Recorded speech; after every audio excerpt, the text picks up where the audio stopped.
ಇಲ್ಲಿ 8ನೇ ತರಗತಿಗೆ ಸಂಬಂಧಪಡುವಂತಹ ಸಮಾಜ ವಿಜ್ಞಾನ ಎಂಬ ವಿಷಯದಲ್ಲಿ ಇರುವಂತಹ ಎಲ್ಲ ಸೆಕೆಂಡ್ ಸೆಮಿಸ್ಟ್ರಲ್ಲಿರುವಂತಹ ಎಲ್ಲ ಒಂದು ಲೆಸನ್ಸ್ ಪಾಠಗಳ ಒಂದು ಮೋಸ್ಟ್ ಇಂಪಾರ್ಟೆಂಟ್ ಕ್ವಶನ್ಸು ಹಾಗೆ ನೋಟ್ಸನ್ನು ಕಿರು ನೋಟ್ಸನ್ನಾಗಿ ನಾನು ತಯಾರು ಮಾಡಿದ್ದೇನೆ. ಅಂತಹ ನೋಟ್ಸನ್ನು ನೀವು ಎಲ್ಲೂ ಕೂಡ ಸಿಗಲಿಕ್ಕೆ ಸಾಧ್ಯನೇ ಇಲ್ಲ. ಹಾಗೆ ಇವತ್ತು ಕೊನೆವರೆಗೂ ನೋಡಿ, ಹಾಗೆ ನಿಮ್ಮ ಒಳ್ಳೆಯ ರಿಸಲ್ಟ್ ಮಾಡಿ, ಹಾಗೆ ನಿಮ್ಮ ಫ್ರೆಂಡ್ಸಿಗೆ ಶೇರ್ ಮಾಡಿ, ಸಬ್ಸ್ಕ್ರೈಬ್ ಮಾಡಿ. Okay, thank you. ಸ್ಟಾರ್ಟ್ ಮಾಡೋಣ ಬನ್ನಿ, ಶುರು ಮಾಡೋಣ ಬನ್ನಿ. ಓಕೆ, ಇಲ್ಲಿ ಮುಖ್ಯವಾಗಿ ನಾವು ಅರ್ಥ ಮಾಡ್ಕೊಳ್ಬೇಕೇನೆಂದರೆ, ಇತಿಹಾಸದಲ್ಲಿರುವಂತಹ ಅಧ್ಯಾಯ 7 ಮೌರ್ಯರು ಮತ್ತು ಕುಶಾನರು. ಇಲ್ಲಿ ಮುಖ್ಯವಾಗಿ ನಾವು ಅರ್ಥ ಮಾಡ್ಕೊಳ್ಬೇಕು ಏನು ಅಂದರೆ, ಇಲ್ಲಿ 1 ಅಂಕದ ಪ್ರಶ್ನೆಗಳು ಯಾವ ರೀತಿಯಲ್ಲಿ ಬರಬಹುದು ಮೌರ್ಯರು ಮತ್ತು ಕುಶಾನರು ಎಂಬ ಪಾಠದಲ್ಲಿ ಅನ್ನೋದನ್ನು ನೋಡೋಣ. ಚಾಣಕ್ಯರು ಡ್ಯಾಶ್ ಎಂದು ಪ್ರಖ್ಯಾತನಾದವನು. ಕೌಟಿಲ್ಯ ಮತ್ತು ವಿಷ್ಣುಗುಪ್ತ ಎಂದು ಪ್ರಖ್ಯಾತನಾಗ್ತಾರೆ. ಮೆಗಾಸ್ತನಿಸನ ಕೃತಿ ಇಂಡಿಕಾ. ಮೌರ್ಯರ ರಾಜಧಾನಿ ಪಾಟಲಿಪುತ್ರ. ಕುಶಾನ್ ರಾಜ ಮನೆತನದ ಸಂಸ್ಥಾಪಕ ಕುಜಲ್ ಕಡ್ಪಿಸಸ್. ಕನಿಷ್ಕನ ರಾಜ್ಯಾಳ್ವಿಕೆಯ ಹೊಸ ಯುಗವನ್ನು ಶಕ ಯುಗ ಎಂದು ಕರೀತೇವೆ. ಚಂದ್ರಗುಪ್ತ ಮೌರ್ಯ ಸಾಮ್ರಾಜ್ಯದ ಸ್ಥಾಪಕನಾಗಿದ್ದಾನೆ. ಮೌರ್ಯ ಸಾಮ್ರಾಜ್ಯದ ಸ್ಥಾಪಕನ್ಯಾರು ಅಂದರೆ ಚಂದ್ರಗುಪ್ತ ಮೌರ್ಯ. ಕನಿಷ್ಕನ ಕಾಲದಲ್ಲಿ ಗಾಂಧಾರ ಶಿಲ್ಪಕಲೆ ಉಚ್ಛ್ರಾಯ ಸ್ಥಿತಿಯಲ್ಲಿರುತ್ತೆ. ಗಾಂಧಾರ ಶಿಲ್ಪಕಲೆ ಇರುತ್ತೆ ಕನಿಷ್ಕನ ಕಾಲದಲ್ಲಿ. ನೆಕ್ಸ್ಟ್ ನೋಡಿ, ಅಶೋಕನು ಡ್ಯಾಶ್ರನ್ನು ಧರ್ಮ ಪ್ರಸಾರಕ್ಕಾಗಿ ನೇಮಕ ಮಾಡಿರ್ತಾನೆ. ಯಾರಮ್ಮಪ್ಪ ಅಂದರೆ ಧರ್ಮ ಮಹಾಮಾತ್ರರು. ಓಕೆ, ಚಿನ್ನದ ನಾಣ್ಯಗಳನ್ನು ಟಂಕಿಸಿದ ದೊರೆ ವಿಮಾ ಕಡ್ಪಿಸಸ್. ಓಕೆ, ಈ ರೀತಿಯಲ್ಲಿ ನೋಡ್ಬೋದು ನಾವು. ಮೌರ್ಯರ ಇತಿಹಾಸವನ್ನು ತಿಳಿಸುವ ಆಕಾರಗಳ ಪಟ್ಟಿ ಯಾವುದು ಅಂತ ಹೇಳ್ತಾರೆ ಇಲ್ಲಿ.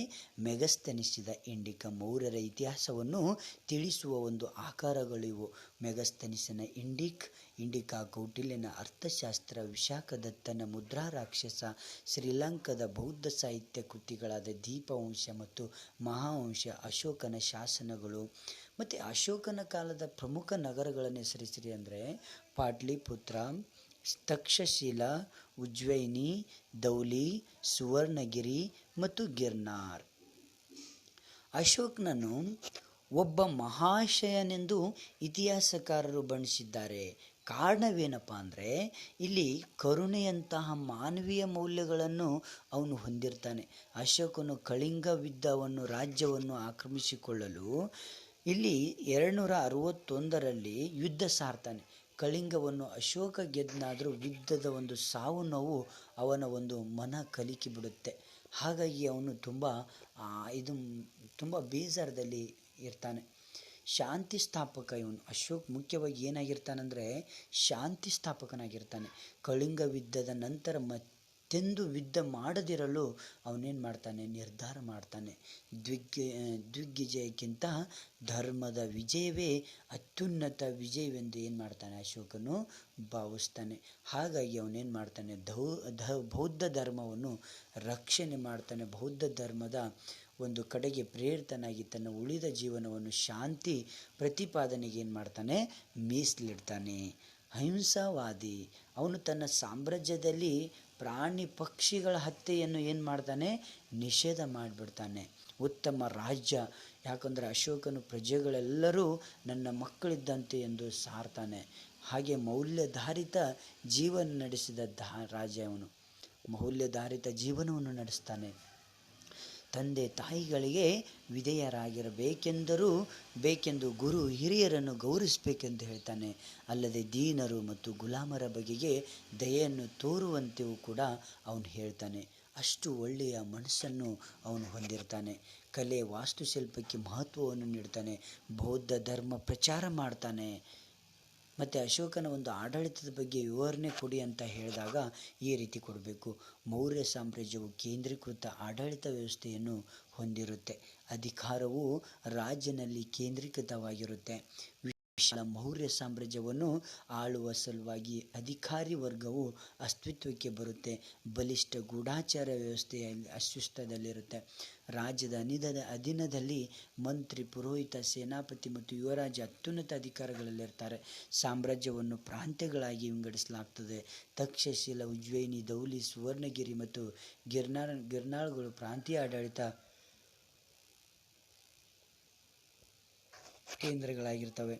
ರಜುಕ್ ಯುಕ್ತ ದಾಖಲಿಸುವ ಮೊದಲಾದ ಅಧಿಕಾರಿಗಳಿರ್ತಾರೆ. ರಾಜಧಾನಿ ಪಾಟ್ಲಿಪುತ್ರದ ಆಡಳಿತವನ್ನು 30 ಅಧಿಕಾರಿಗಳನ್ನು ಒಳಗೊಂಡ 6 ಸಮಿತಿಗಳು ನಿರ್ವಹಿಸ್ತವೆ. ಕುಶಾನರು ಯಾವ ಸಂತತಿಗೆ ಸೇರಿದವರಂದರೆ ಕುಶಾನರು ಯೂಚಿ ಸಂತತಿಗೆ ಸೇರಿದವರಾಗಿರ್ತಾರೆ. ಇವರು ಮಧ್ಯ ಏಷ್ಯಾದಿಂದ ಭಾರತಕ್ಕೆ ವಲಸೆ ಬಂದ ಅಲೆಮಾರಿ ಜನಾಂಗದ ಮೂಲ ಹೊಂದಿದವರಾಗಿರ್ತಾರೆ. ಓಕೆ, ನೆಕ್ಸ್ಟು ಗುಪ್ತರು ಮತ್ತು ವರ್ಧನರ ಬಗ್ಗೆ ನೋಡೋಣ. ನಾವು ಗುಪ್ತರು ಮತ್ತು ವರ್ಧನರ ಬಗ್ಗೆ ನೋಡೋಣ. ಗುಪ್ತರು ತಮ್ಮ ನೆಲೆಯನ್ನು ಡ್ಯಾಶ್ ಪ್ರದೇಶದಿಂದ ಕಂಡುಕೊಂಡರು. ಯಾವುದಪ್ಪ ಅಂದರೆ ಪ್ರಯಾಗ್. ಓಕೆ, ಗುಪ್ತರು ಮತ್ತು ವರ್ಧನರೆಂಬ ಅಧ್ಯಾಯದಲ್ಲಿ ಮೋಸ್ಟ್ ಇಂಪಾರ್ಟೆಂಟ್ ಕ್ವೆಶನ್ಸ್. ಮೊದಲನೇ ಚಂದ್ರಗುಪ್ತನು ಮಹಾರಾಜಾಧಿರಾಜ ಎಂದು ಕರೆಸಿಕೊಳ್ತಾರೆ. ಹೌದಾ? ಕಾಳಿದಾಸನ ಶ್ರೇಷ್ಠ ನಾಟಕಗಳಲ್ಲಿ ಮೇಘದೂತ ಒಂದು. ಹೌದಾ? ವಿಶಾಖದತ್ತನ ಒಂದು ಕೃತಿ ಯಾವುದಪ್ಪ ಅಂದರೆ ಮುದ್ರಾ ರಾಕ್ಷಸ ಅಂತ ನಾವು ನೋಡ್ತೀವಿ. ಓಕೆ, ಶೂದ್ರಕನು ಬರೆದ ಕೃತಿ ಯಾವುದಪ್ಪ ಅಂದರೆ ಮೃಚ್ಛಕಟಿಕ. ವರ್ಧನ ವಂಶದ ಸ್ಥಾಪಕ ಪುಷ್ಯಭೂತಿ. ಪುಲಕೇಶಿಯು ಹರ್ಷನನ್ನು ಸೋಲಿಸಿದವನು ಎಂದು ಡ್ಯಾಶ್ ಪ್ರಶಸ್ತಿಯಲ್ಲಿ ಉಲ್ಲೇಖವಾಗಿದೆ. ರವಿಕೀರ್ತಿ. ಡ್ಯಾಶ್ ದಾಳಿಗೆ ಒಳಗಾಗಿ ಗುಪ್ತ ಸಾಮ್ರಾಜ್ಯ ನಶಿಸಿತು ಅಂದರೆ ಹೂನರ. ನೆಕ್ಸ್ಟ್ ಡ್ಯಾಶ್ ವಿಕ್ರಮಾದಿತ್ಯನೆಂಬ ಬಿರುದು ಪಡೆದವನು ಎರಡನೇ ಚಂದ್ರಗುಪ್ತ. ಓಕೆ, ನೆಕ್ಸ್ಟ್ ನೋಡಿ. ಕೆಳಕಂಡ ಪ್ರಶ್ನೆಗಳಿಗೆ ಸಂಕ್ಷಿಪ್ತವಾಗಿ ಉತ್ತರಿಸಬೇಕು ನಾವು. ಎರಡನೇ ಚಂದ್ರಗುಪ್ತನ ಬಗ್ಗೆ ವಿವರಿಸಿ. ಗುಪ್ತ ಸಾಮ್ರಾಜ್ಯದಲ್ಲಿ ಎರಡನೇ ಚಂದ್ರಗುಪ್ತನು ಅತ್ಯಂತ ಪ್ರಸಿದ್ಧ ಅರಸನಾಗಿರ್ತಾನೆ. ಸಮುದ್ರಗುಪ್ತನ ಸಾಮ್ರಾಜ್ಯವನ್ನು ಎರಡನೇ ಚಂದ್ರಗುಪ್ತನು ಮತ್ತಷ್ಟು ವಿಸ್ತರಿಸಿ ಸ್ಥಿರತೆಯನ್ನು ತರ್ತಾನೆ. ಇವನು ಶಕರನ್ನು ಸೋಲಿಸಿ ಪಶ್ಚಿಮ ಭಾರತವನ್ನು ಗುಪ್ತರ ಒಂದು ಸಾಮ್ರಾಜ್ಯಕ್ಕೆ ಏನು ಮಾಡ್ತಾನೆ, ಸೇರಿಸಿಕೊಳ್ತಾನೆ. ಭಾರತದ ಅನೇಕ ರಾಜ ಮನೆತನಗಳೊಂದಿಗೆ ಈತನು ಮದುವೆ ಮೂಲಕ ಸಂಬಂಧವನ್ನು ಬೆಳೆಸಿ ಪ್ರಭಾವಿಯಾಗಿ ವಿಕ್ರಮಾದಿತ್ಯನೆಂಬ ಬಿರುದನ್ನು ಪಡಿತಾನೆ.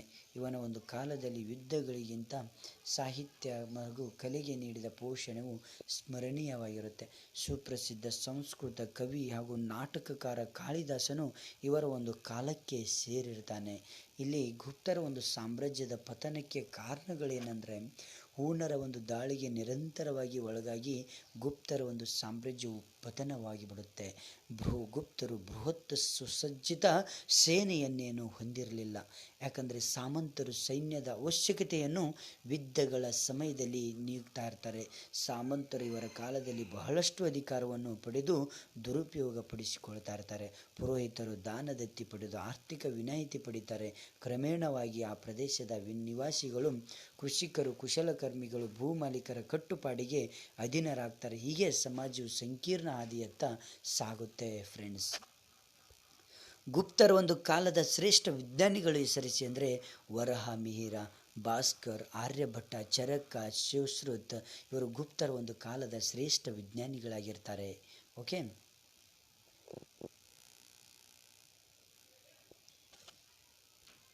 ರಾಜನ ಒಂದು ಆಳ್ವಿಕೆಯಲ್ಲಿ ಮಂತ್ರಿಮಂಡಲವು ಸಹಕರಿಸುತ್ತಿತ್ತು. ಮಹಾಸಂಧಿ ವಿಗ್ರಹ, ಮಹಾಬಲಾಧಿಕೃತ, ಭೂಗಪತಿ, ದೂತ ಮುಂತಾದವರಿಂದ ಅಧಿಕಾರ ವರ್ಗವು ಕೂಡ ಇರುತ್ತೆ. ರಾಜ್ಯವು ಪ್ರಾಂತ್ಯಗಳಾಗಿ ವಿಂಗಡಿಸಲ್ಪಟ್ಟಿರುತ್ತೆ. ಇಲ್ಲಿ ಭೂ ಕಂದಾಯವೇ ಒಂದು ರಾಜ್ಯದ ಮುಖ್ಯ ಆದಾಯವಾಗಿರುತ್ತೆ. ಸಾಮಂತ ರಾಜರುಗಳು ಇವನಿಗೆ ಕಪ್ಪವನ್ನು ಕೊಡ್ತಾ ಇರ್ತಾರೆ. ರಾಜನು ಇವರಿಗೆ ಭೂಮಿಯನ್ನು ಕೊಡುಗೆಯಾಗಿ ಕೊಟ್ಟು ಪ್ರತಿಯಾಗಿ ಸೈನ್ಯದ ಸಹಾಯವನ್ನು ಪಡಿತಾ ಇರ್ತಾರೆ. ಅರಸನು ದುರ್ಬಲಗೊಂಡಾಗ ಸಾಮಂತರು ಏನಾಗ್ತಾ ಇರ್ತಾರೆ, ಇಲ್ಲಿ ಸ್ವಾತಂತ್ರ್ಯರಾಗ್ತಾರೆ. ಗುಪ್ತರ ಒಂದು ಇತಿಹಾಸ ತಿಳಿಯಲು ನಮಗೆ ದೊರಕುವ ಆಕಾರಗಳು ಯಾವುದಂದರೆ ಅಲಹಾಬಾದ್ ಸ್ತಂಭ ಶಾಸನ, ಮೆಹರುಲಿಯ ಸ್ತಂಭ ಶಾಸನ, ವಿಶಾಖದತ್ತನ ಮುದ್ರಾ ರಾಕ್ಷಸ ಮತ್ತು ದೇವಿ ಚಂದ್ರಗುಪ್ತ, ರಾಜಶೇಖರನ ಕಾವ್ಯಮೀಮಾಂಸೆ, ಕಾಳಿದಾಸನ ಕೃತಿಗಳು, ವಿಜ್ಜಿಕಿಯ ಕೌಮುದಿಮೋತ್ಸವ, ಪಾಹಿಯಾನ ಮತ್ತು ಇಸ್ತಿಂಗ್ ಬರವಣಿಗೆಗಳು. ಗುಪ್ತರ ಕಾಲವು ಸಾಹಿತ್ಯದ ಸುವರ್ಣಯುಗ. ಈ ರೀತಿಯಲ್ಲಿ ನೋಡ್ತೀವಿ ನಾವು. ಹೌದಾ?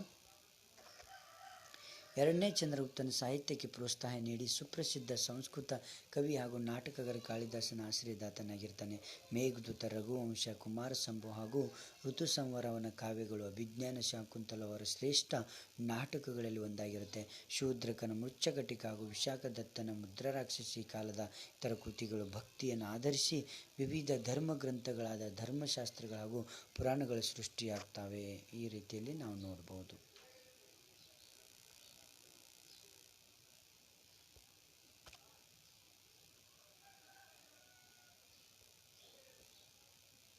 ಶ್ರೀಮುಖನು ಡ್ಯಾಶನ್ನು ರಾಜಧಾನಿಯನ್ನಾಗಿ ಮಾಡಿಕೊಳ್ತಾನೆ. ದಕ್ಷಿಣ ಭಾರತ, ಇಲ್ಲಿ ಅಧ್ಯಾಯ 9 ದಕ್ಷಿಣ ಭಾರತದ ಒಂದು ಪಾಠದ ಬಗ್ಗೆ ನೋಡೋಣ.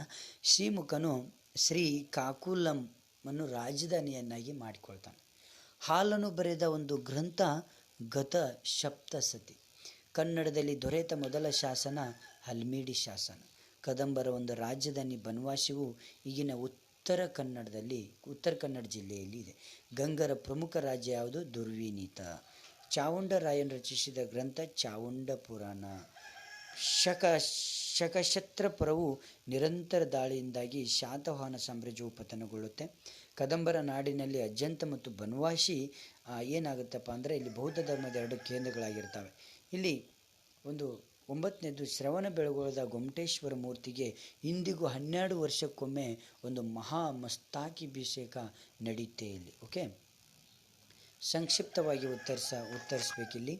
ಶಾತವಾಹನರ ಕೊನೆಯ ಒಂದು ಅರಸನಾರು ಅಂತ ಕೇಳ್ತಾರೆ. ಈ ಸಂತತಿಯು ಹೇಗೆ ಕ್ಷೀಣಿಸಿತು ಅಂತ ಹೇಳ್ತಾರೆ. ಯಜ್ಞಶ್ರೀ ಶಾತಕರ್ಣಿಯು ಶಾತವಾಹನರ ವಂಶದ ಕೊನೆಯ ಅರಸಾಗಿರ್ತಾನೆ. ಅವನ ಕಾಲದಲ್ಲಿ ಶಕಶತ್ರ ಪರವು ನಿರಂತರ ದಾಳಿಯಿಂದಾಗಿ ಸಾಮ್ರಾಜ್ಯವು ಏನಾಗುತ್ತೆ? ಪತನಗೊಳ್ಳುತ್ತೆ.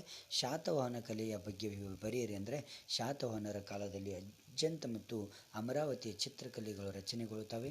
ದೇವಾಲಯ, ವಿಹಾರ ಮತ್ತು ಚೈತ್ಯಾಲಯಗಳನ್ನು ಕಟ್ಟಲಾಗುತ್ತೆ. ಕಾರ್ಲೆಯಲ್ಲಿ ಚೈತ್ಯಾಲಯವನ್ನು ಬನವಾಸಿ ಶ್ರೀಮಂತ ವರ್ತಕ ಭೂತಪಾಲನ್ನು ನಿರ್ಮಿಸ್ತಾನೆ. ಶಾತವಾಹನರ ಭಾರತದ ಸಂಸ್ಕೃತಿಗೆ ತಮ್ಮದೇ ಆದ ಕೊಡುಗೆಗಳನ್ನು ನೀಡಿ ಶ್ರೀಮಂತಗೊಳಿಸ್ತಾನೆ. ಗಂಗರ ಸಮಾಜವು ಒಂದು ಯಾವ ಮೌಲ್ಯಗಳಿಂದ ಪ್ರಭಾವಿತವಾಗಿತ್ತಂತೆ? ಗಂಗರ ಸಮಾಜದಲ್ಲಿ ಸತ್ಯಶೀಲತೆ, ಸ್ವಾಮಿನಿಷ್ಠೆ, ಶೌರ್ಯ ಮತ್ತು ತಾಳ್ಮೆ ಎಂಬ ಸಾಮಾಜಿಕ ಮೌಲ್ಯಗಳು ಪ್ರಭಾವಿಯಾಗಿರ್ತವೆ. ಗಂಗರ ಕಾಲದ ಸಮಾಜ ಹಲವು ಪಂಗಡ ಜಾತಿಗಳಾಗಿ ವಿಭಜಿತವಾಗಿರ್ತವೆ. ಪಿತೃಪ್ರಧಾನ ಅವಿಭಕ್ತ ಕುಟುಂಬ ಪದ್ಧತಿ ಸಾಮಾನ್ಯವಾಗಿರುತ್ತೆ. ಓಕೆ,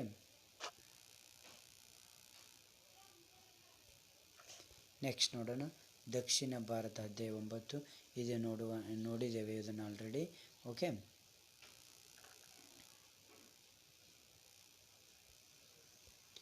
ರಾಜ್ಯನ ಒಂದು ಆಳ್ವಿಕೆಯಲ್ಲಿ ಮಂತ್ರಿಮಂಡಲವು ಸಹಕರಿಸುತ್ತಿತ್ತು, ಹೌದಲ್ವಾ?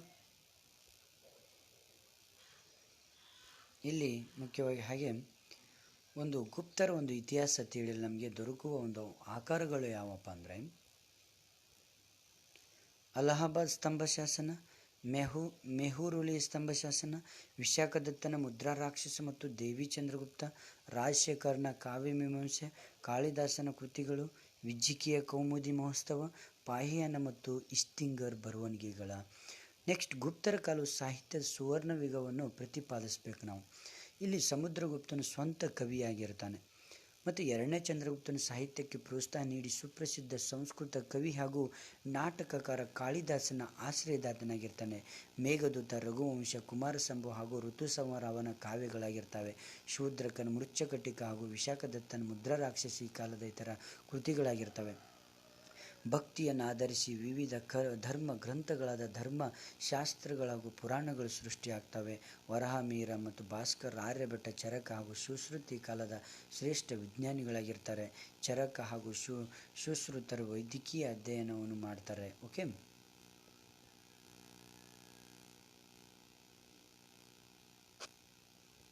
ನೆಕ್ಸ್ಟ್, ಸಾಹಿತ್ಯಾಭಿಮಾನಿಗಳಾದ ಗಂಗರಾಜರು ಸಂಸ್ಕೃತ, ಪ್ರಾಕೃತ ಮತ್ತು ಕನ್ನಡ ಭಾಷೆಗಳಿಗೆ ಪ್ರೋತ್ಸಾಹ ನೀಡಿದ್ರಿಂದ ಗ್ರಂಥ ರಚನೆ ಆಗ್ತದೆ. ಇಮ್ಮಡಿ ಮಾಧವನ ದತ್ತಕ ಸೂತ್ರಕ್ಕೆ ಟಿಪ್ಪಣಿ ಆಗುತ್ತೆ. ದುರ್ವಿನೀತನು ಶಬ್ದಾವತಾರ ಆಗ್ತಾನೆ. ಗುಣಾಢ್ಯಡ ಒಡ್ಡ ಕಥೆಯನ್ನು ಇಲ್ಲಿ ಇದಾಗುತ್ತೆ. ಕರ್ನಾಟಕ ಮತ್ತು ಭಾರತ ಸಂಸ್ಕೃತಿ ಕದಂಬರ ಒಂದು ಕೊಡುಗೆ ಇರುತ್ತೆ. ಗಂಗರ ಆಡಳಿತದ ಬಗ್ಗೆ ಸಂಕ್ಷಿಪ್ತವಾಗಿ ಬರೀರಿ ಅಂತ ಕೊಡ್ತಾರೆ. ಈ ಪಾಯಿಂಟ್ಸ್ಗಳನ್ನು ನೀವು ಇದು ಮಾಡಬೇಕು. ಶಿಕ್ಷಣಕ್ಕೆ ಗಂಗರ ಕೊಡುಗೆಯನ್ನು ತಿಳಿಸಿ ಅಂತ ಹೇಳಿದಾಗ ಇಷ್ಟು ಬರೀಬೇಕು. ಶಾತವಾಹನರ ಕಾಲದ ಪ್ರಮುಖ ವ್ಯಾಪಾರ ಕೇಂದ್ರಗಳು ಯಾವುವು ಅಂತ ಹೇಳಿದಾಗ ಇಷ್ಟು ಬರೆದ್ರೆ ಸಾಕು. ನೆಕ್ಸ್ಟ್ ಬಾದಾಮಿಯ ಚಾಲುಕ್ಯರು ಮತ್ತು ಕಂಚಿಯ ಪಲ್ಲವರು.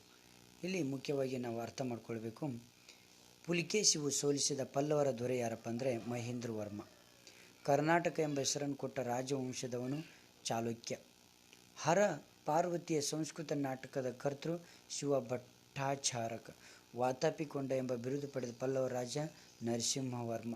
ಅರ್ಜುನನ ತಪಸ್ಸು ಎಂಬ ಕಲಾಕೃತಿಯು ಒಂದು ಮಹಾಬಲಿಪುರಂ ಎಂಬುದಲ್ಲಿದೆ. ಇಮ್ಮಡಿ ಪುಲಿಕೇಶಿಯು ಹರ್ಷವರ್ಧನನ್ನು ಇಲ್ಲಿ ನರ್ಮದಾ ನದಿಯ ದಂಡೆಯಲ್ಲಿ ತಡೆಗಟ್ಟಿ ಸೋಲಿಸ್ತಾನೆ. ಚೀನಿ ಯಾಂತ್ರಿಕ ಹ್ಯುಯೆನ್ ಪಲ್ಲವರ ದೊರೆಯಾದ ಪ್ರಥಮ ನರಸಿಂಹ. ಚಾಲುಕ್ಯರು ಪ್ರಾರಂಭಿಸಿದ ವಿಶಿಷ್ಟ ಶಿಲ್ಪಕಲಾ ಶೈಲಿ ಚಾಳುಕ್ಯ ಶೈಲಿ. ಇಲ್ಲಿ ತಮಿಳಿನಲ್ಲಿ ಶ್ಲೋಕಗಳು ಪಲ್ಲವರ ಕಾಲದ ತಮಿಳು ಸಾಹಿತ್ಯದ ಒಂದು ನಿಧಿಯಾಗಿರ್ತವೆ. ಓಕೆ, ಸಂಕ್ಷಿಪ್ತವಾಗಿ ಕೆಳಕಂಡ ಪ್ರಶ್ನೆಗಳಿಗೆ ನಾವು ಉತ್ತರಿಸಬೇಕಾಗುತ್ತೆ. ಎರಡನೇ ಪುಲಿಕೇಶಿ ಸಾಮ್ರಾಜ್ಯವನ್ನು ಹೇಗೆ ವಿಸ್ತರಿಸ್ತಾನೆಂದರೆ, ಬಾದಾಮಿ ಚಾಲುಕ್ಯರ ರಾಜವಂಶದ ಅತ್ಯಂತ ಶಕ್ತಿಶಾಲಿಯಾದ ಇಮ್ಮಡಿ ಪುಲಿಕೇಶಿಯು ಗಂಗರು, ಕದಂಬರು ಮತ್ತು ಅಳುಪರನ್ನು ಗೆದ್ದು ತನ್ನ ಚಕ್ರಾಧಿಪತ್ಯವನ್ನು ವಿಸ್ತರಿಸ್ತಾನೆ. ದೊರೆಯ ಮಹೇಂದ್ರ ವರ್ಮನು ಪುಲಿಕೇಶಿಯ ಒಂದು ಪರಮಾಧಿಕಾರತ್ವವನ್ನು ಒಪ್ಪಿಕೊಳ್ಳದ ಕಾರಣ ಪುಲಿಕೇಶಿಯು ಆತನನ್ನು ಸೋಲಿಸ್ತಾರೆ. ಚಾಳುಕ್ಯರ ಒಂದು ಆಡಳಿತ ವ್ಯವಸ್ಥೆ ಬಗ್ಗೆ ತಿಳಿಸಿ ಅಂದರೆ, ಚಾಳುಕ್ಯರ ರಾಜರು ಸಕ್ರಿಯವಾಗಿ ಆಡಳಿತದಲ್ಲಿ ಭಾಗವಹಿಸಿರ್ತಾರೆ. ರಾಜ್ಯವನ್ನು ವಿಷಯ ಎಂಬುದಾಗಿ ವಿಂಗಡಿಸಿ ವಿಷಯಾಧಿಪತಿಯು ನೋಡಿಕೊಳ್ಳುತ್ತಾರೆ. ಗ್ರಾಮವು ಆಡಳಿತ ಘಟಕಗಳಲ್ಲಿ ಅತ್ಯಂತ ಚಿಕ್ಕದು. ಗ್ರಾಮ ಮುಖ್ಯಸ್ಥರು ಲೆಕ್ಕಪತ್ರಗಳ ವಹಿವಾಟನ್ನು ನೋಡಿಕೊಳ್ತಾ ಇರ್ತಾರೆ. ಓಕೆ, ಚಾಳುಕ್ಯರು ಸಾಹಿತ್ಯ ಪ್ರಿಯರು ಎನ್ನುವುದನ್ನು ಉದಾಹರಣೆ ಸಹಿತ ವಿವರಿಸಿ. ಬಾದಾಮಿಯ ಚಾಳುಕ್ಯರು ಸಾಹಿತ್ಯಕ್ಕೆ ಪ್ರೋತ್ಸಾಹ ನೀಡಿದ ಸಾಹಿತ್ಯ ಪ್ರಿಯರಾಗಿರ್ತಾರೆ. ಕನ್ನಡ ಹಾಗೂ ಸಂಸ್ಕೃತ ಭಾಷೆಗಳು ಚೆನ್ನಾಗಿ ಬೆಳೆದವು. ಕನ್ನಡವು ಅವರ ದೇಶ ಭಾಗಿಯಾಗಿರುತ್ತದೆ. ಈ ಕಾಲದ ಕಾವ್ಯದಲ್ಲಿ ತ್ರಿಪದಿ ಶೈಲಿಯು ಬೆಳವಣಿಗೆಯಾಗಿರುತ್ತೆ. ಕನ್ನಡದಲ್ಲಿ ಕೃತಿಗಳಿಲ್ಲವಾದರೂ ಅನೇಕ ಶಾಸನಗಳು ಕನ್ನಡದಲ್ಲಿ ಬರೆಯಲ್ಪಡ್ತವೆ. ಬಾದಾಮಿ ಕಪ್ಪೆ ಹರಿಭಟ್ಟನ ಶಾಸನದ ಒಂದು ಪದ್ಯವು ತ್ರಿಪದಿ ಶೈಲಿಯಲ್ಲಿರ್ತದೆ. ಇಲ್ಲಿ ಮಾನ್ಯಕೇಟರ ರಾಷ್ಟ್ರಕೂಟರು ಮತ್ತು ಕಲ್ಯಾಣ ಚಾಳುಕ್ಯರು.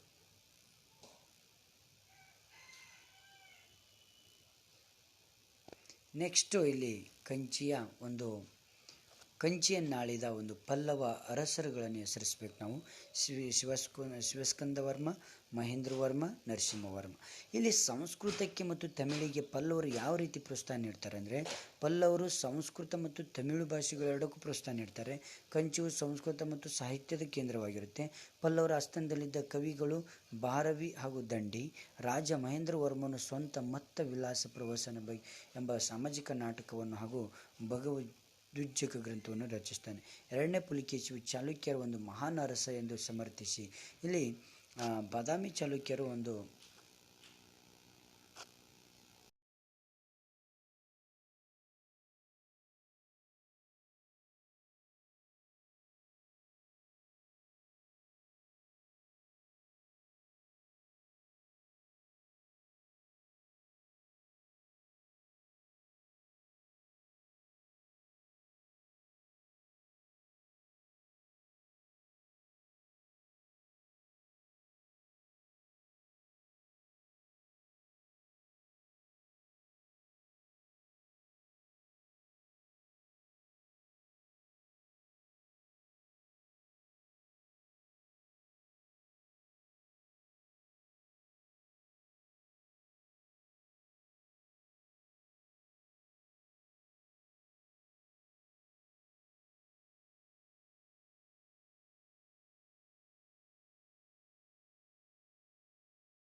ಹಾಗೆ ಇಲ್ಲಿ ಉತ್ತರ ಭಾರತವನ್ನು ಆಳುತ್ತಿದ್ದ ಹರ್ಷವರ್ಧನನ್ನು ನರ್ಮದಾ ನದಿಯ ದಂಡೆಯಲ್ಲಿ ತಡೆಗಟ್ಟಿ ಸೋಲಿಸಿ ದಕ್ಷಿಣಾಪತೇಶ್ವರ ಶ್ರೀ ಸಾಗರಗಳಿಂದೊರತವಾದ ಪ್ರದೇಶದ ಅಧಿಪತಿ ಎಂಬ ಬಿರುದಾಂಕಿತನಾಗ್ತಾನೆ.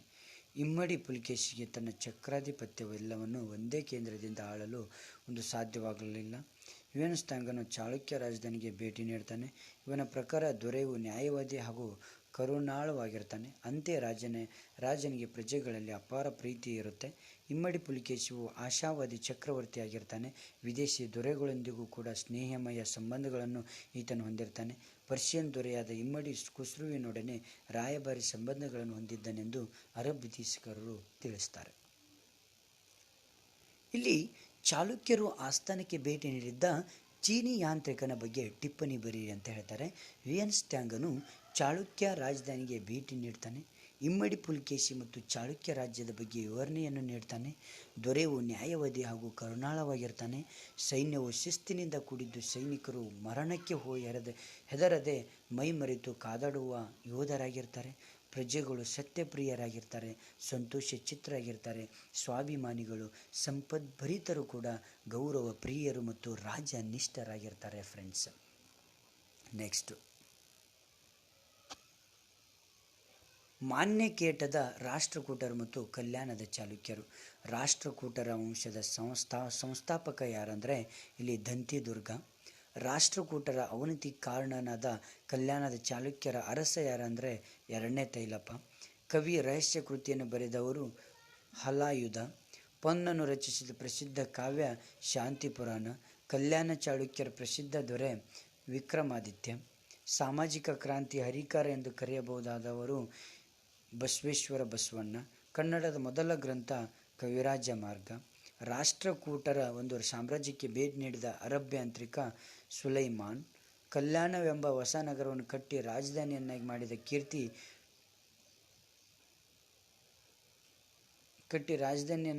ಕೀರ್ತಿ 1ನೇ ಸೋಮೇಶ್ವರನಿಗೆ ಸಲ್ಲುತ್ತೆ. 6ನೇ ವಿಕ್ರಮಾದಿತ್ಯನು 1076ರಲ್ಲಿ ಚಾಳುಕ್ಯ ವಿಕ್ರಮಶಕೆಯನ್ನು ಆರಂಭಿಸುತ್ತಾನೆ. ನೆಕ್ಸ್ಟ್ ನೋಡಿ, ರಾಷ್ಟ್ರಕೂಟರ ಆಡಳಿತ ವ್ಯವಸ್ಥೆ ಹೇಗಿತ್ತಂದರೆ, ರಾಷ್ಟ್ರಕೂಟರ ಒಂದು ರಾಜ್ಯತ್ವವು ವಂಶ ಪಾರಂಪರ್ಯವಾಗಿರುತ್ತೆ. ಅರಸರಿಗೆ ಸಹಾಯ ಮಾಡಲು ಮಂತ್ರಿಮಂಡಲವಿರ್ತದೆ. ಮಂತ್ರಿಮಂಡಲದಲ್ಲಿ ವಿದೇಶಿ ವ್ಯವಹಾರ ನೋಡಿಕೊಳ್ಳುವ ಮಹಾ ಸಂಧಿ ವಿಗ್ರಹಿ ಎಂಬ ಗಣ್ಯನಿರ್ತಾನೆ. ಆಡಳಿತದ ಅನುಕೂಲಕ್ಕಾಗಿ ಸಾಮ್ರಾಜ್ಯವನ್ನು ರಾಷ್ಟ್ರ, ವಿಷಯ, ನಾಡು, ಗ್ರಾಮಗಳಾಗಿ ವಿಭಜಿಸಲಾಗಿರುತ್ತೆ. ಗ್ರಾಮದ ಮುಖ್ಯಸ್ಥನಿಗೆ ಗ್ರಾಮಪತಿ ಅಥವಾ ಪ್ರಭು ಗಾವುಂಡ ಎಂದು ಕರೀತಾ ಇರ್ತಾರೆ. ನಾಡುಗಳಲ್ಲಿ ನಾಡಗಾವುಂಡ ಎಂಬ ಅಧಿಕಾರಿ ಇರ್ತಾರೆ. ಇದೇ ರೀತಿ ವಿಷಯ ಮತ್ತು ರಾಷ್ಟ್ರಗಳ ಮೇಲೂ ಅಧಿಕಾರಿಗಳಿರ್ತಾರೆ. ವಿಷಯಪತಿ ಮತ್ತು ರಾಷ್ಟ್ರಪತಿ ಜಿಲ್ಲೆ ಅಥವಾ ವಿಷಯಕ್ಕೂ ಹಾಗೂ ರಾಷ್ಟ್ರಕ್ಕೂ ಅಧಿಕಾರಿಗಳಾಗಿರ್ತಾರೆ. ಭೂಕಂದಾಯ, ಸರಕು, ಮನೆ, ಅಂಗಡಿಗಳ ಮೇಲಿನ ಸುಂಕ, ನದಿ ದಾಟಿಸುವಂತಹ ವೃತ್ತಿಗಳ ಮೇಲಿನ ತೆರಿಗೆ ಮೊದಲಾದವು ಕೂಡ ರಾಜ್ಯದ ಒಂದು ಆದಾಯವಾಗಿರ್ತದೆ. ವಿದೇಶಿ ವ್ಯಾಪಾರದಿಂದ ರಾಜ್ಯಕ್ಕೆ ಅಪಾರ ಸುಂಕ ಬರ್ತಾ ಇರ್ತದೆ. ಇಲ್ಲಿ ರಾಷ್ಟ್ರಕೂಟರ ಒಂದು ಶೈಕ್ಷಣಿಕ ವ್ಯವಸ್ಥೆ ಬಗ್ಗೆ ಬರೆಯಿರಿ ಅಂತ ಕೇಳಿದಾಗ ನಾವು ಜಸ್ಟ್ 3 ಆಪ್ಷನ್ ಬರೆದ್ರೆ ಸಾಕು. ಅಗ್ರಹಾರಗಳು, ಮಠಗಳು ರಾಷ್ಟ್ರಕೂಟರ ಒಂದು ಪ್ರಮುಖ ಶೈಕ್ಷಣಿಕ ಕೇಂದ್ರಗಳಾಗಿರ್ತವೆ. ಸಂಸ್ಕೃತ, ವೇದ, ಜ್ಯೋತಿಷ್ಯ, ತರ್ಕಶಾಸ್ತ್ರ, ಪುರಾಣಗಳಲ್ಲಿ ಶಿಕ್ಷಣ ನೀಡ್ತಾ ಇರ್ತಾರೆ. ಬಿಜಾಪುರ ಜಿಲ್ಲೆ ಇಂಡಿ ತಾಲೂಕಿನ ಸಾಲೋಟಿಗೆ ಪ್ರಮುಖ ವಿದ್ಯಾ ಕೇಂದ್ರಗಳೊಂದಾಗಿರುತ್ತೆ. ನೆಕ್ಸ್ಟು, ರಾಷ್ಟ್ರಕೂಟ ಅರಸರು ಎಲ್ಲೋರಲ್ಲಿ ಕಲ್ಲಿನಲ್ಲಿ ಕೊರೆದು ಮಾಡಿರುವ ದೇವಾಲಯಗಳು ಭಾರತೀಯ ಕಲೆಗೆ ಇವರು ನೀಡಿರುವ ಮಹಾನ್ ಕಾಣಿಕೆಗಳಾಗಿರ್ತವೆ. 1ನೇ ಕೃಷ್ಣನು ಕೊರೆಸಿದ ಎಲ್ಲೋರಾದ ಕೈಲಾಸ ಮಂದಿರವು ಏಕಶಿಲೆಯ ಅದ್ಭುತ ರಚನೆಯಾಗಿರುತ್ತೆ. 100 ಅಡಿ ಎತ್ತರ, 276 ಅಡಿ ಉದ್ದ ಹಾಗೂ 154 ಅಡಿ ಅಗಲವಾಗಿದ್ದು ಬೃಹತ್ ಬಂಡೆಯನ್ನು ಕೊರೆದು ಕಟ್ಟಲಾಗಿರುತ್ತೆ. ಇಲ್ಲಿ ಪ್ರಸಿದ್ಧ ದಶಾವತಾರ ಗುಹಾಲಯವಿದೆ. ಕಲ್ಯಾಣ ಚಾಳುಕ್ಯರು ಸಾಹಿತ್ಯಕ್ಕೆ ಯಾವ ರೀತಿ ಉತ್ತೇಜನ ನೀಡ್ತಾರೆ ಅಂದರೆ, ಕಲ್ಯಾಣ ಚಾಳುಕ್ಯರು ಸಾಹಿತ್ಯಕ್ಕೆ ಪ್ರೋತ್ಸಾಹ ನೀಡಿ ಕನ್ನಡ ಮತ್ತು ಸಂಸ್ಕೃತ ಭಾಷೆಗಳ ಬೆಳವಣಿಗೆ ವಿಷಯ ಅವಕಾಶಗಳನ್ನು ಕಲ್ಪಿಸಿಕೊಡ್ತಾರೆ. ಜೈನ ವಿದ್ವಾಂಸರ ನೆರವಿನಿಂದ ಕನ್ನಡ ಸಾಹಿತ್ಯವು ಅಭಿವೃದ್ಧಿ ಹೊಂದಿರುತ್ತೆ. ರನ್ನನು ಬರೆದ ಗದಾಯುದ್ಧ ಇವೆಲ್ಲ ಮೇನ್ ಇಂಪಾರ್ಟೆಂಟು. ಕಲ್ಯಾಣ ಚಾಳುಕ್ಯರು ಕಲಾರಾಧಕರಾಗಿರ್ತಾರೆ ಎಂದು ಸಮರ್ಥಿಸಿ ಕಲ್ಯಾಣ ಚಾಳುಕ್ಯರು ಕಲಾರಾಧಕರಾಗಿರ್ತಾರೆ. ಕಲೆಯ ಕ್ಷೇತ್ರದಲ್ಲಿ ನೀಡಿದ ಕೊಡುಗೆ ಅಪಾರ. ಲಕ್ಕುಂಡಿಯ ಕಾಶಿ ವಿಶ್ವೇಶ್ವರ, ಇಟಗಿಯ ಮಹಾದೇವ ದೇವಾಲಯ, ಕುರುವತ್ತಿಯ ಮಲ್ಲಿಕಾರ್ಜುನ ಮಂದಿರ, ಗದಗಿನ ತ್ರಿಕೋಟೇಶ್ವರ ಮುಂತಾದ ಪ್ರಸಿದ್ಧ ದೇವಾಲಯಗಳು ಇವರ ಕೊಡುಗೆಯಾಗಿರ್ತವೆ. ಈ ವಂಶದ ಅರಸರು ನೂರಾರು ದೇವಾಲಯಗಳನ್ನು ನಿರ್ಮಿಸಿ ಕನ್ನಡ ನಾಡನ್ನು ಕಲೆಗಳ ಬೀಡನ್ನಾಗಿ ಪರಿವರ್ತಿಸುವಲ್ಲಿ ಅಮೂಲ್ಯ ಕೊಡುಗೆ ನೀಡುತ್ತದೆ. ಇವರ ಕಾಲದಲ್ಲಿ ಸಂಗೀತ ನೃತ್ಯಗಳು ಕೂಡ ಅಭಿವೃದ್ಧಿಗೊಳ್ಳುತ್ತವೆ. ಸಂಗೀತ ನೃತ್ಯ ಸೇವೆಗೆ ಕಲಾವಿದರನ್ನು ನೇಮಿಸುತ್ತಾರೆ. ಮಹಾರಾಣಿ ಲೇಖ್ಯವು ಅನೇಕ ಸಂಗೀತ ವಿದ್ವಾಂಸರಿಗೆ ಮತ್ತು ನೃತ್ಯಗಾರ್ತಿಯರಿಗೆ ಆಶ್ರಯ ನೀಡುತ್ತೆ. ಹಾಗೆ ಇಲ್ಲಿ ಚೋಳರು ಮತ್ತು ದ್ವಾರ ಸಮುದ್ರದ ಒಂದು ಹೊಯ್ಸಳರು ಅಂತ ನೋಡಿದಾಗ ಇಲ್ಲಿ ಅಧ್ಯಾಯ ಎಷ್ಟನೇದಪ್ಪ ಅಂದರೆ ಇಲ್ಲಿ ಅಧ್ಯಾಯ 12 ಚೋಳರು ಮತ್ತು ದ್ವಾರ ಸಮುದ್ರದ ಹೊಯ್ಸಳರು. ಇಲ್ಲಿ ಚೋಳರ ಒಂದು ರಾಜಧಾನಿ ತಂಜಾವೂರು. ಚೋಳರ ಕಾಲದಲ್ಲಿದ್ದ ಪ್ರತಿ ಗ್ರಾಮಗಳ ಪ್ರಜಾಪ್ರತಿನಿಧಿಗಳ ಸಭೆಗೆ ಮಹಾಸಭೆ ಎಂದು ಕರೀತಾ ಇರ್ತಾರೆ. ಅತ್ಯಂತ ಪ್ರಸಿದ್ಧವಾದ ಚೋಳ ವಿದ್ಯಾಕೇಂದ್ರ ಅಥವಾ ಅಗ್ರಹಾರ ಉತ್ತರ ಮೇರೂರು. ಚೋಳರು ಕಟ್ಟಿಸಿದ ಬೆಂಗಳೂರು ಬಳಿ ಇರುವ ಬೆಂಗಳೂರಿನ ದೇವಾಲಯ ಚೋಳೇಶ್ವರ ಆಗಿತ್ತು. ಹೊಯ್ಸಳರ ಕಾಲದ ಅಂಗರಕ್ಷಕ ಪಡೆ ಗರುಡ. ರಾಘವಾಂಕನು ರಚಿಸಿದ ಕಾವ್ಯ ಹರಿಶ್ಚಂದ್ರ ಕಾವ್ಯ. ಹೊಯ್ಸಳರ ಶಿಲ್ಪಕಲೆಗೆ ಬಳಪದ ಮೃದುವನ್ನು ಇದು ಮಾಡ್ತಾರೆ.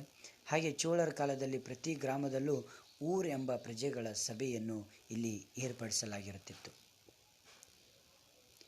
ಇಲ್ಲಿ ಚೋಳ ಸಾಮ್ರಾಜ್ಯದ ಶಿಲ್ಪಿ ಯಾರಪ್ಪ ಅಂದರೆ ಚೋಳರ ಒಂದು ಪ್ರಮುಖ ರಾಜ 1ನೇ ರಾಜನನ್ನು ಚೋಳ ಸಾಮ್ರಾಜ್ಯದ ಶಿಲ್ಪಿ ಎಂದು ಕರೀತಾರೆ. ಚೋಳರ ಒಂದು ಆಳ್ವಿಕೆಯ ಪ್ರಮುಖ ಲಕ್ಷಣಗಳ ಬಗ್ಗೆ ಬರೀರಿ ಅಂತ ಕೇಳಿದಾಗ ಚೋಳರ ಒಂದು ಆಳ್ವಿಕೆಯ ಪ್ರಮುಖ ಲಕ್ಷಣವೆಂದರೆ ಗ್ರಾಮದ ಸ್ವಯಮಾಧಿಪತ್ಯದ ಬೆಳವಣಿಗೆ. ಗ್ರಾಮ ಸಭೆಗಳು ಪ್ರಥಮ ಸಭೆಗಳಾಗಿರ್ತವೆ. ಕುರ್ರಂ ಒಂದು ಹಳ್ಳಿ, ಪ್ರತಿ ಕುರ್ರಂಗೂ ಮಹಾಸಭಾ ಎನ್ನುವ ಗ್ರಾಮ ಸಭೆ ಇರುತ್ತೆ. ಇದನ್ನು ಒಂದು ಪೇರಂಗುರಿ ಎಂದು ಇಲ್ಲಿ ಕರೀತಾ ಇರ್ತಾರೆ. ಅದರ ಒಂದು ಸದಸ್ಯರನ್ನು ಪೇರುಮಕ್ಕಳು ಎಂದು ಕರೆಯಲಾಗುತ್ತೆ. ಸದಸ್ಯರನ್ನು ಚುನಾವಣೆ ಮೂಲಕ ಆರಿಸಲಾಗಿರುತ್ತೆ. ಸಂಸ್ಕೃತ ವಿದ್ವಾಂಸರು ಹಾಗೂ ಶ್ರೀಮಂತರು ಮಾತ್ರ ಈ ಚುನಾವಣೆಗೆ ಅರ್ಹರಾಗಿರ್ತಾರೆ. ಹೊಯ್ಸಳರು ಸಾಹಿತ್ಯಕ್ಕೆ ಯಾವ ರೀತಿ ಪ್ರೋತ್ಸಾಹ ನೀಡ್ತಾರೆ ಅಂದರೆ ಹೊಯ್ಸಳರೊಂದು ಸಾಮ್ರಾಜ್ಯದಲ್ಲಿ ಕನ್ನಡ ಸಾಹಿತ್ಯವು ವಿಪುಲವಾಗಿ ಬೆಳೀತಿದೆ. ರುದ್ರಭಟ್ಟನು ಜಗನ್ನಾಥ ವಿಜಯವನ್ನು, ಕವಿ ಚಕ್ರವರ್ತಿ ಜನ್ನನು ಯಶೋಧರ ಚರಿತ್ರೆಯನ್ನು, ಹರಿಹರನು ಗಿರಿಜಾ ಕಲ್ಯಾಣ ಎಂಬ ಚಂಪು ಕಾವ್ಯವನ್ನು, ರಾಘವಾಂಕನು ಹರಿಶ್ಚಂದ್ರ ಕಾವ್ಯ ಹಾಗೂ ಕೇಸಿರಾಜನು ಶಬ್ದಮಣಿ ದರ್ಪವನ್ನು ರಚಿಸ್ತಾನೆ. ಓಕೆ, ಇಲ್ಲಿ ಚೋಳರ 1ನೇ ರಾಜ ಪ್ರಸಿದ್ಧ ಅರಸನಾಗಿದ್ದಾನೆ ಸಮರ್ಥಿಸಿ ಅಂತ ಇಲ್ಲಿ ಇರುತ್ತೆ. ನೆಕ್ಸ್ಟ್ ಮಾನವ ಹಕ್ಕುಗಳ ಬಗ್ಗೆ ನಾವು ನೋಡೋಣ ಫ್ರೆಂಡ್ಸ್. ಅಧ್ಯಾಯ 3 ರಾಜ್ಯಶಾಸ್ತ್ರಕ್ಕೆ ಸಂಬಂಧಪಡೋದು. ಇಲ್ಲಿ ಮಾನವ ಹಕ್ಕುಗಳ ಘೋಷಣೆಗೆ ನಾವು 1948ರಲ್ಲಿ ಮಾಡಲಾಗುತ್ತೆ. ಮ್ಯಾಗ್ನಾ ಕಾರ್ಟಾಕ್ಕೆ ಇಂಗ್ಲೆಂಡಿನ ರಾಜ ಜಾನ್ ರಾಜನು ಸಹಿ ಮಾಡ್ತಾನೆ. ಪ್ರಸ್ತುತ 6 ಮೂಲಭೂತ ಹಕ್ಕುಗಳಿರ್ತವೆ. ಆಸ್ತಿ ಹಕ್ಕು ಸಂವಿಧಾನಾತ್ಮಕ ಹಕ್ಕಾಗಿದೆ. ಮಾನವ ಹಕ್ಕುಗಳ ಆಯೋಗ ಅಧ್ಯಕ್ಷರನ್ನು ರಾಷ್ಟ್ರಪತಿ ನೇಮಕ ಮಾಡ್ತಾರೆ. ಮಾನವ ಹಕ್ಕುಗಳ ಮೂಲವನ್ನು ಇಲ್ಲಿ ಅಥೆನ್ಸ್ ನಗರಗಳಲ್ಲಿ ಗುರುತಿಸಲಾಗುತ್ತೆ. ವ್ಯಕ್ತಿಯ ನೈಸರ್ಗಿಕ ಮೂಲವನ್ನು ನಾವು ಏನಂತ ಕರಿತೀವಿ ಅಂದರೆ ಜಾನ್ ಲಾಕ್ ಎಂದು ಕರಿತೇವೆ. ಮಾನವ ಹಕ್ಕುಗಳ ಉಲ್ಲಂಘನೆಯಾದಾಗ ಆಜ್ಞೆ ರಿಟ್ ಹೊರಡಿಸುವ ಮೂಲಕ ರಕ್ಷಿಸುತ್ತೆ. ಭಾರತ ದೇಶದಲ್ಲಿ ಮಾಹಿತಿ ಹಕ್ಕು ಕಾಯ್ದೆಯನ್ನು 2005ರಲ್ಲಿ ಜಾರಿಗೊಳಿಸುತ್ತೆ. ಮಾನವ ಹಕ್ಕುಗಳ ಬೆಳವಣಿಗೆಯನ್ನು ವಿವರಿಸಿರಿ. ಮಾನವ ಹಕ್ಕುಗಳ ಒಂದು ಮೂಲವನ್ನು ಇಲ್ಲಿ ಪ್ರಾಚೀನ ಗ್ರೀಕ್ ಮತ್ತು ರೋಮನ್ ನಗರ ರಾಜ್ಯಗಳಾದ ಅಥೆನ್ಸ್ ಮತ್ತು ಸ್ಪಾರ್ಟಾಗಳಲ್ಲಿ ಗುರುತಿಸಲಾಗುತ್ತೆ. ಕ್ರಿಸ್ತಶಕ 1715ರಲ್ಲಿ ಮ್ಯಾಗ್ನಾ ಕಾರ್ಟಾ ಅಥವಾ ಮಹಾಸನ್ನದು ಇಂಗ್ಲಿಷ್ ಸಂವಿಧಾನಿಕ ಕಾನೂನುಗಳ ರಚನೆಯ ಮೇಲೆ ಪ್ರಭಾವ ಬೀರಿರುವ ಐತಿಹಾಸಿಕ ಮಹತ್ವಪೂರ್ಣವಾದ ಸನ್ನದಾಗಿದೆ. ವ್ಯಕ್ತಿಯ ನೈಸರ್ಗಿಕ ಹಕ್ಕುಗಳ ಕುರಿತು ಜಾನ್ ಲಾಕ್ ಮೊದಲ ಬಾರಿಗೆ ವ್ಯವಸ್ಥಿತವಾದ ಚಿಂತನೆಯನ್ನು ಮಾಡ್ತಾರೆ.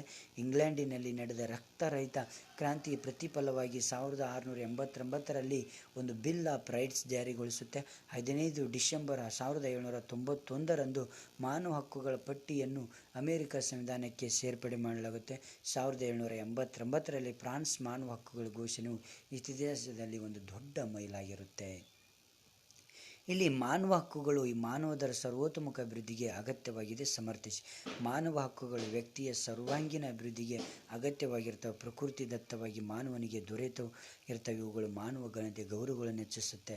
ಇದು ಮಾನವನ ಅಭಿವೃದ್ಧಿ ಮತ್ತು ಶಾಂತಿ ಹಾಗೂ ಸಹಬಾಳ್ವೆ ಜೀವನ ನಿರ್ವಹಣೆಗೆ ಅಗತ್ಯವಾಗಿರುತ್ತೆ. Okay, main important.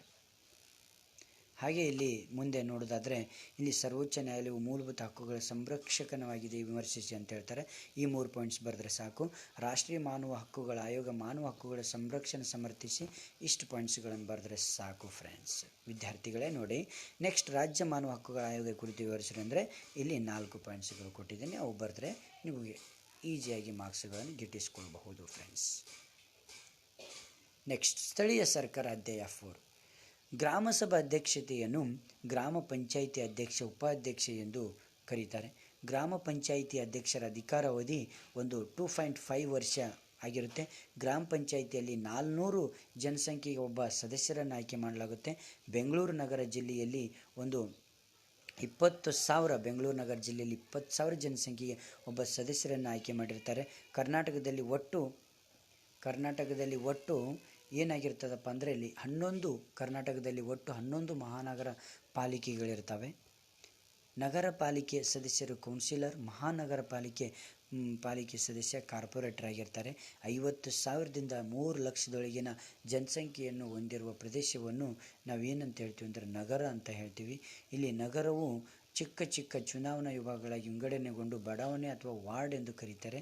ಜಿಲ್ಲಾ ಪಂಚಾಯಿತಿಯ ಮುಖ್ಯ ಕಾರ್ಯನಿರ್ವಹಣಾಧಿಕಾರಿ ಏನಪ್ಪ ರಾಜ್ಯ ಸರ್ಕಾರ ಅಂತ ಹೇಳ್ತೀವಿ. ಗ್ರಾಮ ಪಂಚಾಯಿತಿಯ ಕಾರ್ಯಪಾಲನೆಗಾಗಿ ಒಂದು ಪಂಚಾಯತ್ ಅಭಿವೃದ್ಧಿ ಅಧಿಕಾರಿ ಎಂದು ನೇಮಿಸಲಾಗುತ್ತೆ. ಹೌದಾ?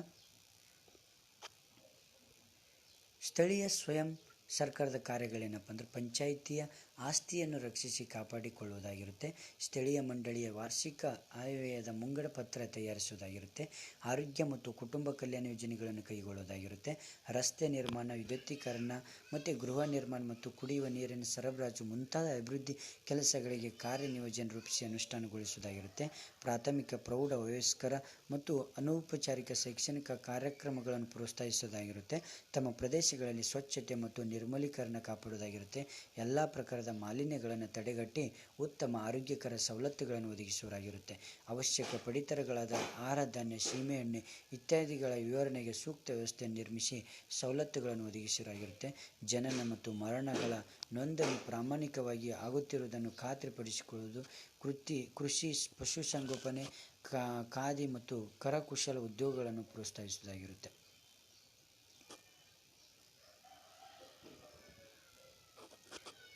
ಗ್ರಾಮ ಪಂಚಾಯತ್ ರಚನೆ ಕುರಿತು ಬರೆಯಿರಿ. ಗ್ರಾಮ ಪಂಚಾಯಿತಿಗಳು ಸಾಮಾನ್ಯವಾಗಿ ಜನಸಂಖ್ಯೆಯ ಆಧಾರದ ಮೇಲೆ ರಚಿತಗೊಳ್ಳುತ್ತೆ. ಒಟ್ಟು 5,000ದಿಂದ 7,000 ಜನಸಂಖ್ಯೆಗಳಿರುವ ಗ್ರಾಮ ಅಥವಾ ಗ್ರಾಮಗಳು ಸಮೂಹಕ್ಕೆ ಗ್ರಾಮ ಪಂಚಾಯಿತಿ ಎಂದು ಹೇಳ್ತೀವಿ. ಮಲೆನಾಡು ಜಿಲ್ಲೆಗಳಲ್ಲಿ 2,500ಕ್ಕಿಂತ ಹೆಚ್ಚು ಜನಸಂಖ್ಯೆಗಳಿರುವ ಗ್ರಾಮ ಅಥವಾ ಗ್ರಾಮಗಳ ಸಮೂಹಕ್ಕೆ ಗ್ರಾಮ ಪಂಚಾಯಿತಿಯನ್ನು ರಚಿಸಲಾಗುತ್ತೆ.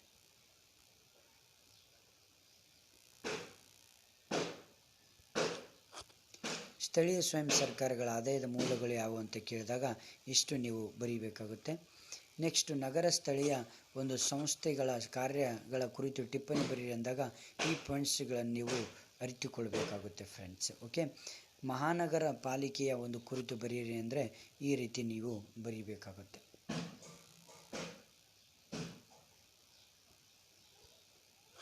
ನೆಕ್ಸ್ಟು ಈ ಪಾಯಿಂಟ್ಸ್ಗಳನ್ನು ಕೂಡ ನೀವು ಬರೀಬೇಕಾಗುತ್ತೆ. ನೆಕ್ಸ್ಟ್ ನಗರ ಸ್ಥಳೀಯ ಸಂಸ್ಥೆಗಳ ಬಗ್ಗೆ ಬರೀರಿ ಅಂದ ತಕ್ಷಣ ಈ ಒಂದು 3 ಪಾಯಿಂಟ್ಸ್ಗಳನ್ನು ನೀವು ಬರೆದ್ರೆ ಆಟೋಮೆಟಿಕ್ಕಾಗಿ ಒಳ್ಳೆಯ ಅಂಕಗಳನ್ನು ಪಡೆದುಕೊಳ್ಬೋದು. ನೆಕ್ಸ್ಟ್ ಸಾಮಾಜಿಕ ಸಂಸ್ಥೆಗಳ ಸಮಾಜಶಾಸ್ತ್ರಕ್ಕೆ ಅಧ್ಯಾಯ 3 ಇಲ್ಲಿ ನೋಡೋಣ ನಾವು. ಸಾಮಾಜಿಕ ಸಂಸ್ಥೆಗಳು ಒಂದು ಮಾನವನ ಒಂದು ಸಾಮಾಜಿಕ ಬಯಕೆಗಳನ್ನು ಪೂರೈಸುತ್ತೆ. ಕುಟುಂಬ ಒಂದು ಸಾಮಾಜಿಕ ಸಂಸ್ಥೆಯಾಗಿರುತ್ತೆ. ಸಾಮಾಜಿಕ ಸಂಸ್ಥೆಗಳು ಸಂಸ್ಕೃತಿಯನ್ನು ವರ್ಗಾಯಿಸುವ ಒಂದು ಸಾಧನ ಆಗಿರುತ್ತೆ. ಧರ್ಮ ಮೌಲ್ಯಗಳ ಒಂದು ಪ್ರಸಾರ ಆಗಿರುತ್ತೆ.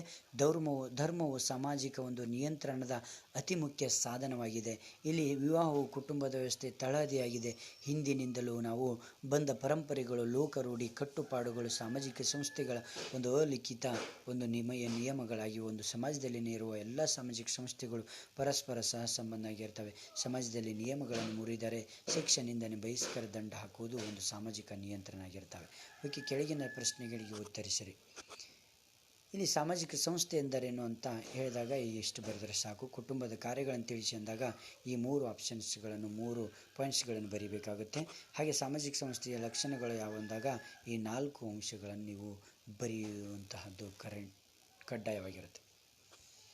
ಸಾಮಾಜಿಕ ಸಂಸ್ಥೆಗಳು ಸಮಾಜಕ್ಕೆ ಇರುವ ಸಂಬಂಧವನ್ನು ವಿವರಿಸಬೇಕು. ನೀವು ಸಾಮಾಜಿಕ ಸಂಸ್ಥೆಯ ಧರ್ಮದ ಆದರ್ಶಗಳನ್ನು ತಿಳಿಸಬೇಕು. ಹಾಗೆ ಸಾಮಾಜಿಕ ಸಂಸ್ಥೆ ಅದು ಕುಟುಂಬದ ಸದಸ್ಯನಾಗಿ ನಿಮ್ಮ ಪಾತ್ರವನ್ನು ಪಟ್ಟಿ ಮಾಡಿರಿ ಅಂತ ಹೇಳಿದಾಗ ಈ ರೀತಿಯಲ್ಲಿ ನೀವು ಪಟ್ಟಿ ಮಾಡಿ, ಸಾಮಾಜಿಕ ಸಂಸ್ಥೆ ಯುವ ಕುರಿತು ಟಿಪ್ಪಣಿ ಬರೀರಿ ಅಂದಾಗ ಈ ರೀತಿ ಟಿಪ್ಪಣಿ ಮಾಡಬೇಕಾಗುತ್ತೆ.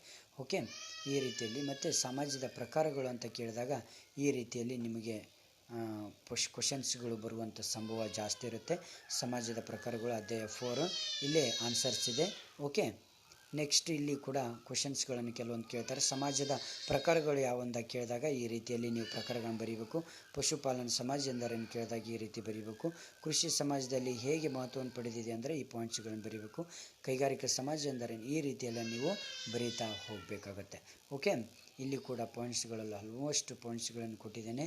ಓಕೆ, ಕ್ವಶನ್ಸ್ಗೆ ಸಂಬಂಧಪಡುವಂಥದ್ದು ನೀವು ರಿಯಲ್ ಆಗಿ ಬರೀಬೇಕಾಗುತ್ತೆ.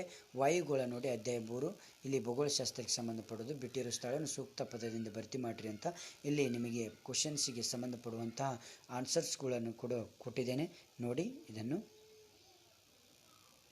ಓಕೆ, ಹಾಗೆ ವಾಯುಗೋಳ ಎಂದರೇನಂತ ಕೊಟ್ಟಿದ್ದೇನೆ ಸರಿಯಾದ ರೀತಿಯಲ್ಲಿ ನೋಡಿ. ಓಕೆ, ಇಲ್ಲಿ ಕ್ವಶನ್ಸ್ ವಿತ್ ಆನ್ಸರ್ಸ್ಗಳಿದೆ. Most important questions and answers.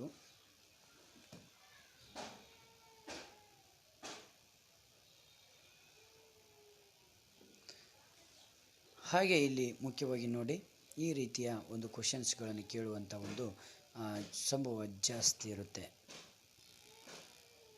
ಇಲ್ಲಿ ಕೂಡ ಕೊಟ್ಟಿದ್ದೇನೆ. ಹವಾಗುಣ ಮತ್ತು ವಾಯುಗುಣಕ್ಕಿರುವ ವ್ಯತ್ಯಾಸಗಳೇನು ಅಂತ ಇಲ್ಲಿ ಕೊಡಲಾಗಿದೆ.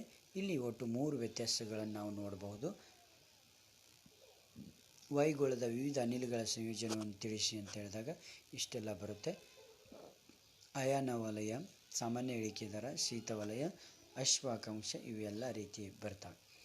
ಆರೋಹ ಮಹಿಳೆ ಓಕೆ ಈ ರೀತಿ ಎಲ್ಲ ಬರ್ತವೆ. ಜಲಗೋಳ ಬಿಟ್ಟಿರೋ ಸ್ಥಳಗಳನ್ನು ಸೂಕ್ತ ಪದಗಳಿಂದ ಭರ್ತಿ ಮಾಡಿರಿ ಅಂತ ಕೇಳ್ತಾರೆ. ಇಲ್ಲಿ ಈ ರೀತಿಯ ಕ್ವಶನ್ಸ್ಗಳನ್ನು ನಾವು ನೋಡ್ಬೋದು. ಓಕೆ,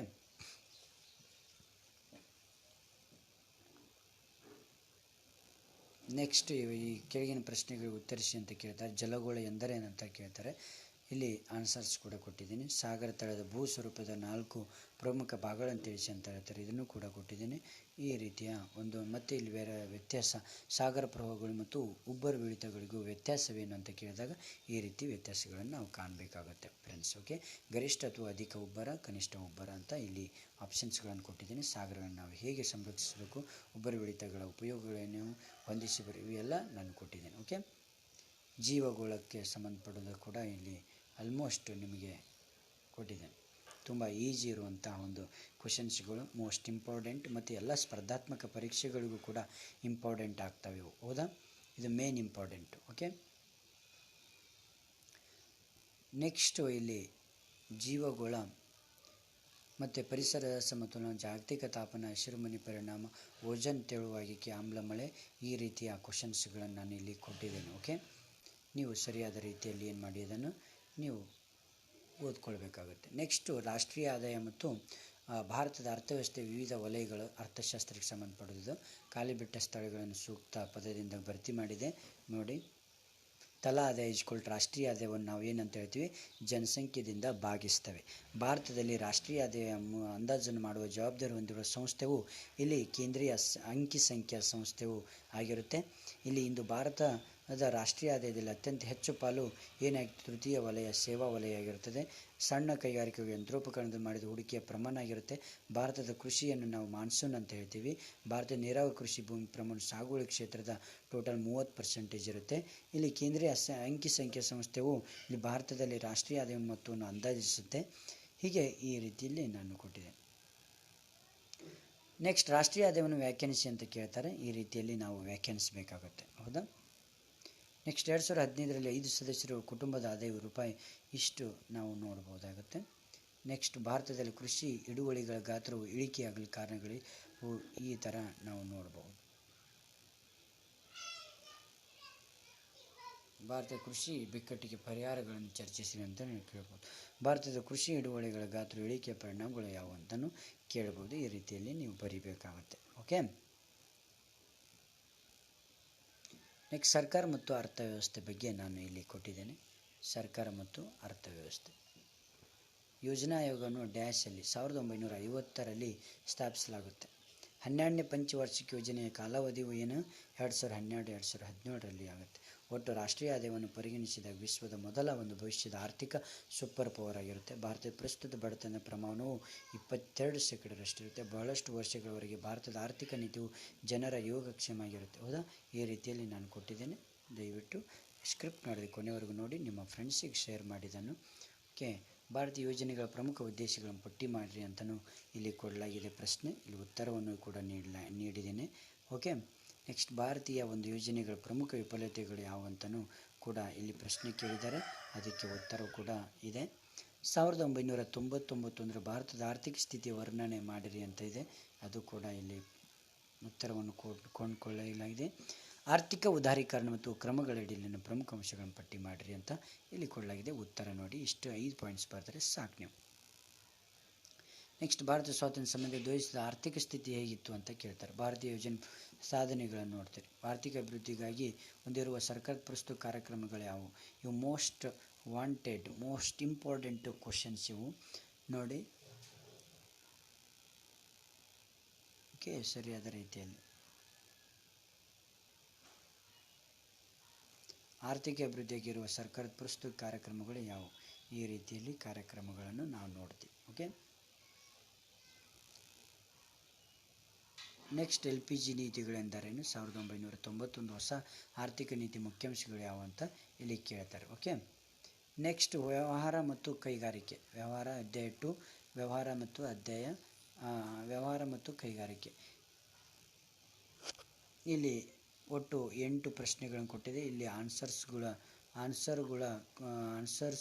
ಕೂಡ ಇದ್ದಾವೆ. ಹಾಗೆ ಇಲ್ಲಿ 4 ವಾಕ್ಯಗಳು ಉತ್ತರಿಸಿರಿ ಅಂದರೆ ಇಲ್ಲಿ ಮೇನ್ ಇಂಪಾರ್ಟೆಂಟ್. ವ್ಯಾಪಾರ ಎಂದರೆ ಅಂತ ಕೇಳ್ತಾರೆ, ಇಲ್ಲಿ ಆನ್ಸರ್ ಇದೆ. ಸಂಚಾರಿ ಅಂಗಡಿಗಳ ವಿವಿಧ ವಿಧಗಳು ಯಾವಂತ ಇಲ್ಲಿ ಕೇಳಿದೆ. ಸಗಟು ವ್ಯಾಪಾರಿಗಳೆಂದರೆ ಏನಂತ ಕೇಳ್ತಾರೆ, ಇಷ್ಟು ಬರೆದ್ರೆ ಸಾಕು. ವಿದೇಶಿ ವ್ಯಾಪಾರದ 3 ವಿಧಗಳನ್ನು ತಿಳಿಸಿ, ಇಷ್ಟು ಬರೆದ್ರೆ ಸಾಕು. ಓಕೆ, ನೆಕ್ಸ್ಟು ಗೃಹ ಕೈಗಾರಿಕೆಗಳು ಎಂದರೇನು? ಸಣ್ಣ ಪ್ರಮಾಣದ ಕೈಗಾರಿಕೆಗಳು ಉತ್ಪಾದಿಸುವ ವಸ್ತುಗಳನ್ನು ತಿಳಿಸಿ ಅಂತ ಕೇಳ್ತಾರೆ. ಇಷ್ಟು ನೀವು ಬರೆದ್ರೆ ಓಕೆ, ಡನ್.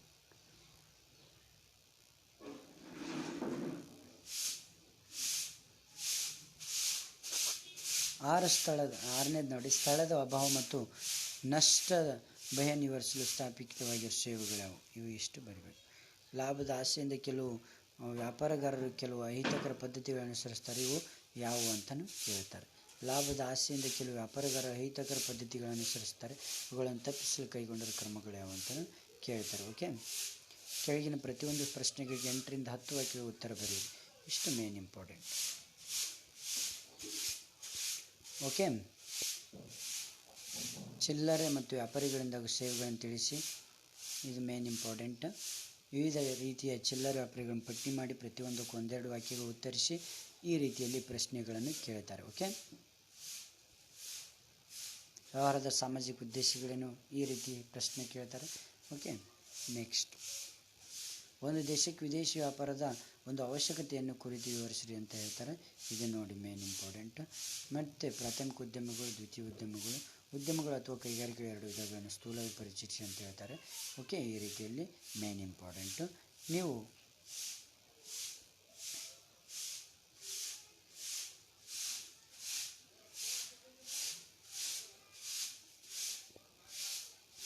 ಓಕೆ, ಇದು ಮೇನ್ ಇಂಪಾರ್ಟೆಂಟ್. ಇಷ್ಟು ಇಂಪಾರ್ಟೆಂಟ್ ಆಗಿರ್ತವೆ. ಹಾಗೆ ಇಲ್ಲಿ ಏಕಮಾಲಿಕದ ಸಂಸ್ಥೆಗಳು ಯಾವುದಾದ್ರೂ 4 ಅನುಕೂಲತೆಗಳನ್ನು ತಿಳಿಸಿ ಅಂತ ಹೇಳ್ತಾರೆ. ಮತ್ತು ತಟಸ್ಥ ಪಾಲುಗಾರರೆಂದರೆ ಯಾರು ಅಂತ ತಿಳಿಸ್ತಾರೆ. ಈ ರೀತಿ ನಿಮ್ಮ ಒಂದು 8th ಸ್ಟ್ಯಾಂಡರ್ಡಲ್ಲಿ ಮೋಸ್ಟ್ ಇಂಪಾರ್ಟೆಂಟ್ ಕ್ವಶನ್ಸ್ಗಳು ಈ ರೀತಿಯಲ್ಲಿ ಕೇಳ್ತಾರೆ. ಓಕೆ, ಮತ್ತು ಕಿರು ನೋಟ್ಸ್ ಥರನೇ ಇದು. ಓಕೆ, ಇದನ್ನು ನೆಗ್ಲೆಕ್ಟ್ ಮಾಡದೆ ಸರಿಯಾದ ರೀತಿಯಲ್ಲಿ ಓದ್ಕೊಳ್ಳಿ ಫ್ರೆಂಡ್ಸ್. ಹಾಗೆ ಒಳ್ಳೆಯ ರಿಸಲ್ಟ್ ಮಾಡಿ. Okay, thank you friends. ನಿಮ್ಮ ಫ್ರೆಂಡ್ಸಿಗೆ ಶೇರ್ ಮಾಡೋದು ಮಾತ್ರ ಮರೀಲಿಕ್ಕೆ ಹೋಗಬೇಡಿ.